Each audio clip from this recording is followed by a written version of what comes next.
À mon tour de poser une équation, colonisation égale chosification. J'entends la tempête, on me parle de progrès, de réalisation, de maladies guéries, de niveau de vie élevé au-dessus d'eux-mêmes.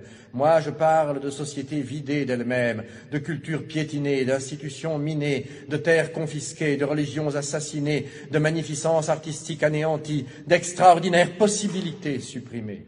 On me lance à la tête des faits, des statistiques, des kilométrages de routes, de canaux, de chemins de fer.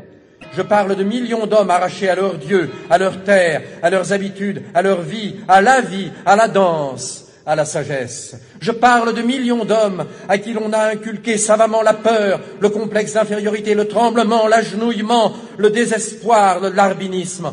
On m'en donne plein la vue de tonnages de coton ou de cacao exportés, d'hectares d'oliviers ou de vignes plantées. Moi, je parle d'économie naturelle, d'économie harmonieuse et viable, d'économie à la mesure de l'homme indigène, désorganisée, de culture vivrière détruite, de sous-alimentation installée, de développement agricole orienté selon le seul bénéfice des métropoles, de rafles de produits, de rafles de matières premières. On me targue d'abus supprimés. Moi aussi, je parle d'abus, mais pour dire qu'aux anciens, très réels, on en a superposé d'autres, très détestables. On me parle de tyrans locaux mis à la raison, mais je constate qu'en général, ils font très bon ménage avec les nouveaux, et que de ceux-ci aux anciens et vice-versa, il s'est établi, au détriment des peuples, un circuit de bons services et de complicité.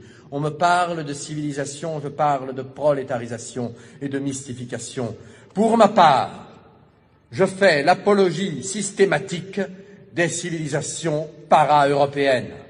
Chaque jour qui passe, chaque déni de justice, chaque matraquage policier, chaque réclamation ouvrière noyée dans le sang, chaque scandale étouffé, chaque expédition punitive, chaque quart de CRS, chaque policier, chaque milicien nous fait sentir le prix de nos vieilles sociétés. C'étaient des sociétés communautaires, jamais de tous pour quelques-uns.